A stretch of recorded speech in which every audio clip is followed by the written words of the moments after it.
Me and my ex broke up about a year ago, and it got very messy. I was receiving DMs, text, and Snapchats from what seemed like everyone from her hometown. I got everything from calling me names to death threats. I ended up having to block about 10 people from 3 different sources of social media, but that's besides the point. The worst threats I received was from her recent ex. One read, "Oh, you hurt my girl? It's over for you. I know what town you live in. I will find you, and when I do, even your parents won't be able to recognize your body." He also sent me several others explaining the ways he would torture me. I just ended up blocking him along with everyone else, and moved on with my life. Well, today, getting close to our 1 year of breaking up, me and my ex have started to talk again on okay terms, and everything seemed fine. I go about my day and walk over to this popular deli to grab a bite to eat. I end up passing a friend of mine along the way. They shout my name across the street and head over. We talk for a bit and split ways as I head over to the deli. This is when I was approached by 3 taller guys. My fucking stomach hit the ground when I saw the guy's face. It was the ex-boyfriend. I knew instantly from having to stare at his profile picture, and he brought friends. He found me. He quickly grabbed my shoulder tightly and looked me in the eyes. I stared back into his and they seemed full of rage and insanity. "I finally found you," he said in probably the most calm voice. He continued to whisper, "You know what I have to do to you now. I am a man of my word." Every inch of my goddamn body began to crawl. Fight or flight was kicking in, and time felt like it was in slow-mo. My brain was running 1,000,000 miles per hour. 3 versus 1. Okay, this isn't good. But they can't just kill me here in broad daylight. Do they have a car? Oh god, are they going to try to kidnap me first? I started to look around for an exit. He then tightened his grip and said, "Nobody is going to save you."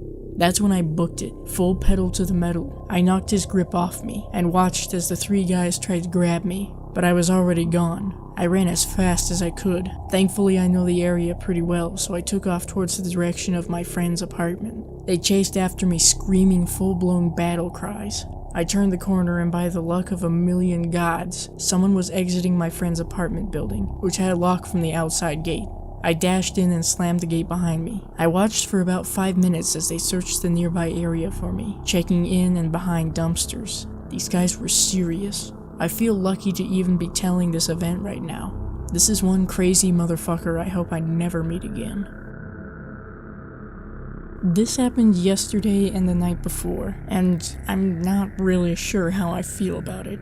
Before we get into the story, I'd like to give some background. I'm technically a high school student, but because of a program in my state, I'm able to go to a community college and take classes there that are equivalent to classes I need to graduate high school. Basically, it allows me to graduate with an associate's degree. I have had to deal with a few creeps at the college, but most of the time when I let guys know I'm underage, they stop talking to me.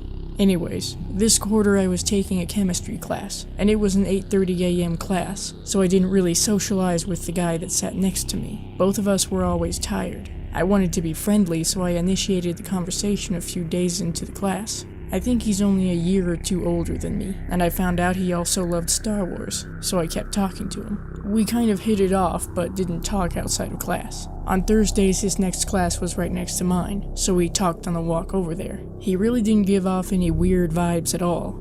A few weeks ago, before I headed off to my next class, he handed me his phone and said, "You should totally add me on Snapchat before you go." I'm usually wary about giving out my social media, but for some reason I just added him without even thinking about it. We'd been talking for a while, so it seemed normal. I'm going to be honest, I thought this guy was really cool. We had the same interests, he actually had a fashion sense unlike other guys our age, and I wanted to be his friend. I had a friend crush. He never uploaded too much in his story, maybe an occasional selfie or a picture of his cat, but he uploaded something in his story the night before yesterday. It was a picture that just said, "Leave feedback," smiley face. And when you swipe up, it was a link to a Word document, a story he wrote. Before I go into the story, I want to say that I never even mentioned that I had a boyfriend to this guy. It just never came up. I didn't see any reason to. All our conversations were about chemistry or Star Wars, really. If he found me on Facebook or Instagram, he might have seen my boyfriend. But I don't post too many pictures of my boyfriend on social media. So I swipe up and read the story. He was about a kid at a high school that was kind of weird and not very popular. He had a crush on a popular girl named Katie, but she was dating a jock named Brett. The main character was insanely jealous of Brett. In the story, he follows Brett home and kills him. It's a detailed description of how he tapes Brett down and pours boiling water onto his face.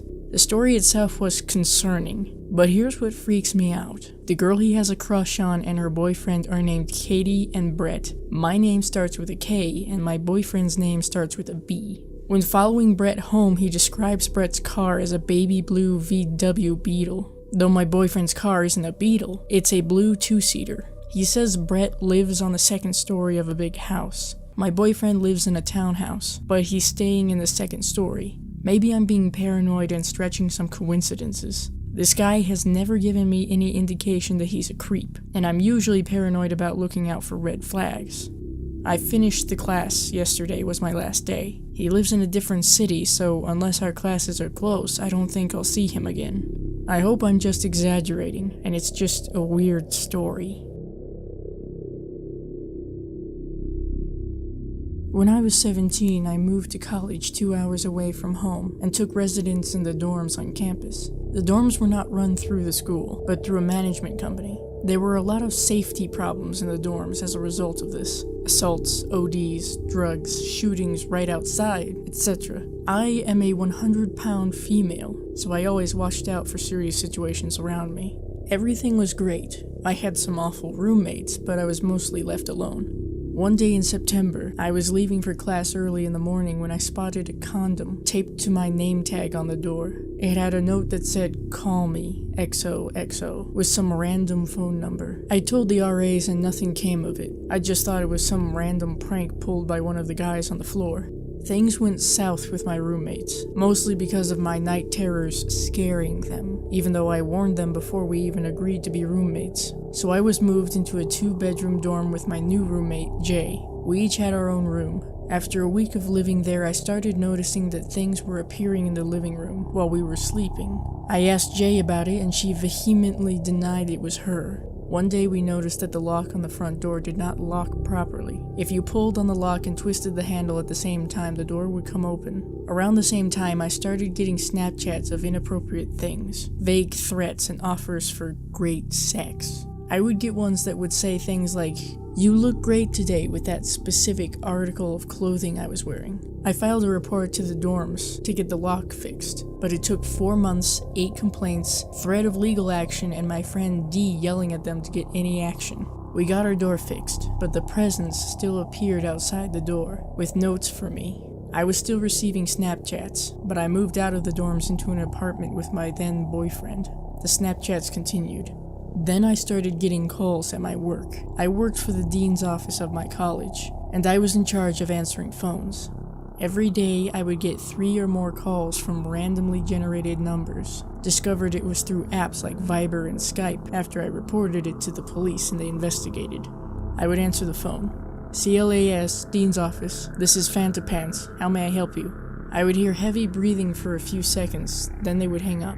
I thought it was just some 12-year-old pranking our office, until my coworker got a call. She answered with her name, and the person on the line asked if they could speak with me, thinking it was one of the deans that I had been working with. She forwarded it to my phone. I answered and I received the same heavy breathing and hang up. I reported it to my boss. She did nothing. One of the deans overheard the conversation and reported it to Title IX. Oh boy, talking to them was a mistake. After the meeting with them, the threats started getting worse, and the person found me in my new apartment. One day in December, I was dog-sitting 2 wonderful dogs, who hated other dogs and would bark at them on sight. It was around 11 p.m. and I decided to take them out before bed. I get outside. To the right of me is a bunch of thick trees that are hard to see through. I start to take the girls to the grass on the left. They start growling and barking at something in the trees. Thinking it's another dog, I try to pull them away, but they will not budge. I glance over and out of the trees comes a tall man, but the weird thing is, he's wearing a Michael Myers-like mask. He starts rushing towards me. The dogs skip between me and him and he stops. I run up the stairs behind me into the apartment as he is disappearing into the trees again. Stupidly, I don't call the police, but I see him one more time before I move to my new apartment. Things are quiet for a while. My boyfriend and I break up, and I spend the first few days in the new apartment alone. Come to find out, the window that can be accessed from the ground doesn't lock. One morning, I wake up, everything seems normal. I check the mirror to do my hair for work. I have a bald spot. My head was shaved in the middle of the night. I find my hair tied up in knots in an envelope. I immediately call the police. They do an investigation, find the window was broken, but can't find anything to figure out who it was that came into my apartment. They asked me to compile a list of everything that was missing. The only thing gone other than my hair was 3 pairs of dirty underwear. I have photos of the hair and bald spot if anyone is interested. An investigation finds no one. I have since moved. I no longer answer phones at my work, and I keep bear spray next to my bed at all times. A few weeks ago, I was moving some stuff around in my room and accidentally broke the glass on my window. It was a small crack and didn't fully break, but it was enough that cold air and condensation were getting in and making my window ice up. So I threw a space heater in my room to try warming the place up. Now, we have an old house, and if we have 2 heaters on at the same time, the fuses blow and shuts off power to the backside of the house. The other night got particularly cold, so I plugged in the heater to the outlet closest to my bed. This outlet was controlled by the light switch, so when I turn on the switch, the heater goes on. It's one of those ones with dials, not power buttons. When it got time for bed, my room was sufficiently warm, so I turned out my heater. I told my parents my room was warm enough, so they put their heater on for the night. Fast forward to about 2 a.m. and I hear some noise in my brother's room. I think nothing of it and just shake it off. I just laid there and the noise had stopped, so I lay back down and try to fall asleep. Then I started hearing noises in the kitchen, which was odd as nobody would be rummaging through the kitchen drawers at this time of night. I start to get a little worried and check my phone. I see a snap from my brother from about 1 a.m. and he was out getting wasted with friends, so I calmed down and think he just got an Uber. I was wide awake at this point, so I checked my texts and email and got back on Snapchat. This is when I really started freaking out. On the stories, there was my brother posted 13 minutes ago at a buddy's house who lived more than 20 miles away. It wasn't him in the house.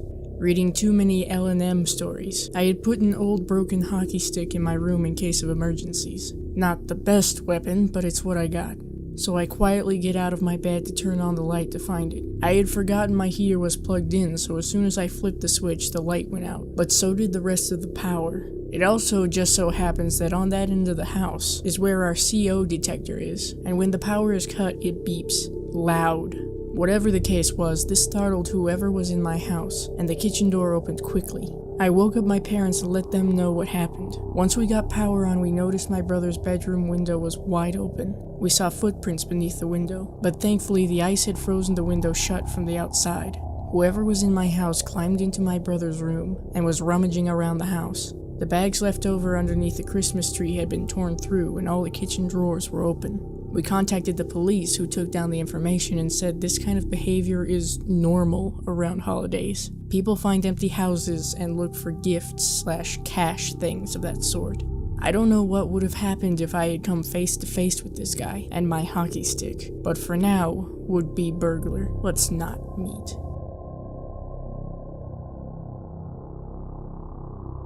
I'm a fairly typical 20-something student, working full/part-time, and I supplement my income by selling my panties online. I was recruited to be a panty model for an up-and-coming site through the subreddit Gone Wild, type subs here on Reddit. None of my content includes my face, and I am/was always careful to follow any and all safety precautions to maintain my anonymity, even going so far as to have my social media account under a sort of pseudonym instead of my full legal name, just in case. Also important, I live with my boyfriend Jason, and we have a non-monogamous relationship. At the time this happened, I was sleeping with a guy, Logan. This was not and is not public information, but something only a handful of people know about. Most of my concern about being exposed was around my Reddit posting. I became quite popular to the point of being very overwhelmed, so I backed off and stopped posting altogether. Things settled down after a while, and I all but forgot about my GW days. About 6 months ago, the anonymous app called Saraha came out, and ever curious, I made an account and shared the link to my Snapchat story. The app allows users to send anon messages to people. All you have to know is their username. Knowing a lot of my friends had received negative messages, I braced myself for what at the time seemed the worst case scenario: haters. I was curious to see what kind of negative things people would say to me anonymously, so I was almost disappointed when the response was exclusively positive. People sent lots of jokes, inside jokes, compliments. It was nice. But that part of me that craves adversity and antagonism was left unfulfilled. Oh well, I went to bed. I woke up to a message. I wish you'd post on Reddit again. Okay, someone's messing with me. A few of my friends know I posted nudes on Reddit, and one of them has decided it would be fun to screw with me. I decide to ignore the message. I love buying your panties and your notes you write me. Heart eye emoji. By this time, I had already confronted the very few friends who were privy to my Reddit postings. No one claimed to know anything about the Sarah messages. Even fewer people knew about the panty selling. This is when the inkling of dread began, but I pushed it out of my mind and told myself that someone was just screwing with me. I posted a text-only snap to my story. Okay, here's the attention you want. Thank you for the attention, Alessandra. You are a goddess. Alluding to both my model pseudonym and my Reddit username. Even fewer people are privy to both those aliases. My stomach sinks. Another message. Do you think your boyfriend or Logan would mind if we fucked? I feel ill. The probability that this is just one of my friends pranking me is dwindling down to 0. I take note of the people that have viewed my story and write down the names/usernames and make another post. No, but I might if you're gonna be such a creep. I would never go through with it. I adore you too much. I love seeing you at work and uni. I can come over this evening to your apartment if Jason is at work. I quickly make another note of the people that had seen the previous story post, narrowing down the possible suspects. Does this person really work at the same place and go to the same school as me? Surely that narrows it down, right? They could be bullshitting though. I make another story post trying to be a hard ass and lure another response, since they were coming so quickly now. Says the coward hiding behind anonymity. I will come over. Just give me a time. Don't worry, I know what apartment you're in. Or we can meet at the playground that you see every morning when you leave. I'm sick to my stomach. Whoever this is isn't my friend, and they know way too much about me for me to not know who they are. Story views have narrowed the possible people down to 4. I post again. Can't really make plans with this kind of one-sided communication. Sorry, bud. Meet me at Taco Bell on 8th. Across from McDonald's. I'll buy you lunch if dessert is on you. Got him. Someone named Mark. I send them a message on Snapchat. What's up? What's up? Some interesting coincidences with story views and Sarah messages. I'm sorry, I'll leave you alone.